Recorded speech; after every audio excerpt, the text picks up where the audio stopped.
Com três classes de quinidária cobertas, vamos passar para a quarta. Cubozoa. Os cubozoários, águas-vivas de caixa ou cubomedusas já foram categorizados como cefozoários ou medusas verdadeiras, mas suas numerosas distinções morfológicas levaram à sua recategorização como uma classe separada de quinidários. Ao contrário dos quinidários que conhecemos e dos antozoários que investigaremos em breve, mas como os cefozoários e estaurozoários que acabamos de discutir, o estágio de medusa da cubomedusa é dominante. Se você fizesse um corte transversal de uma cumbomedusa, ela pareceria quase quadrada, daí o nome água-viva caixa. Ele geralmente tem quatro hastes chamados pedalha, onde cada pedalha fica pendurada em um dos cantos inferiores da caixa. Cada um desses quatro talos diverge ainda mais em um ou mais tentáculos longos, delgados e ocos, que abrigam os nematocistos urticantes. A borda do sino é dobrada para dentro, para formar uma prateleira conhecida como velário, o que aumenta a eficiência da natação ao puxar o sino para o formato característico de caixa. Quando o sino pulsa, isso cria um jato poderoso, que permite às águas-vivas de caixa se moverem mais rapidamente do que as águas-vivas verdadeiras e os hidrozoários. Abaixo do sino está o manúbrio, que termina na boca e se abre na cavidade gastrovascular. Esta cavidade é dividida por septos, em um estômago central e quatro bolsas gástricas que também abrigam gônadas. Junto com a sua forma geral, outro aspecto das cumbomedusas que as separa das águas-vivas verdadeiras é o seu sistema nervoso mais desenvolvido.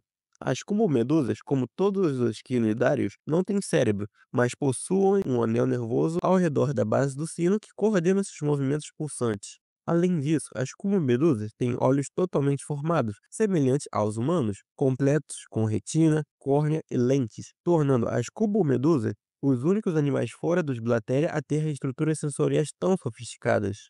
Esses olhos estão dispostos em grupos chamados roupalho, aproximadamente na metade das superfícies externas planas do sino. Cada roupalho contém dois olhos com lente, um apontando para cima enquanto outro aponta para baixo e para dentro. Ao longo dos lados dos olhos com lente, há dois pares de ocelos simples em forma de taça de pigmentos, um par de olhos em fenda e um par de olhos com covas próximas aos olhos com lentes superiores. Isso significa que a escumomedusa tem quatro tipos diferentes de olhos e um total de 24 olhos individuais, já que tem quatro roupalhos e cada roupalho contém seis olhos. Além dos olhos, os roupalhos dos cubozoários também possuem estatólitos, ou pedras de equilíbrio, presa a seus olhos complexos que ajudam os animais a se orientar na coluna d'água. O que é fascinante é que os cubozoários não possuem cérebro para processar as informações visuais que obtêm. Em vez disso, seus movimentos complexos, guiados visualmente e capacidades de tomada de decisão bem documentados são controlados pelos quatro roupalhos. Ainda é debatido se os olhos formam imagens de maneiras ainda não totalmente compreendidas ou se os animais simplesmente veem imagens borradas e sombras. No entanto, os olhos dos cubomedusa são apenas um aspecto desses animais, que ainda é objeto de pesquisas em andamento. O ciclo de vida da como-medusa ainda é desconhecido para a maioria das espécies. Em geral, sabemos que um zigoto fertilizado se torna uma larva plândula, que se metamorfoseia em um pólipo rastejante. O pólipo eventualmente se fixa ao seu substrato, se tornando sessile. Em algumas espécies, foi documentado que esse pólipo se reproduz assexuadamente por meio de brotamento, para formar novos pólipos sésseis, semelhantes à hidra de água doce. Esses pólipos estacionários podem se metamorfosear em brotos de medusas individuais que passam por uma série de transições antes de se tornarem adultos sexualmente maduros. Embora as cubo-medusas tenham uma série de características únicas, elas são talvez mais conhecidas por sua picada dolorosa, que em algumas espécies pode ser mortal. Embora tenham conquistado a reputação de serem alguns dos animais mais venenosos do mundo, a maioria não representa nenhuma ameaça séria aos humanos. A cubo-medusa mais infame é provavelmente a Chironex fleckeri, também conhecida como vespa do mar. Embora tenha a reputação de ser um assassino, a maioria das picadas resulta apenas em envenenamento leve. Entretanto, como um único tentáculo pode conter até 500 mil nematocistos, eles têm o potencial de causar dor excruciante.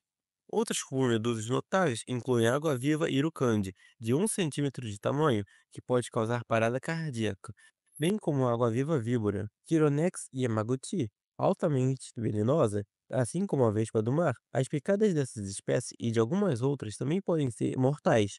Tradicionalmente, recomendava-se aplicar vinagre na área afetada para inibir a liberação de nematocistos ainda não ativados. No entanto, o uso de vinagre está se tornando controverso nos protocolos de primeiros socorros, especialmente para picadas de Quinoflex flecaria, e nem sempre é mais recomendado. A orientação correta pode variar dependendo da espécie e do contexto específico, e o ideal é buscar atendimento médico o mais rápido possível.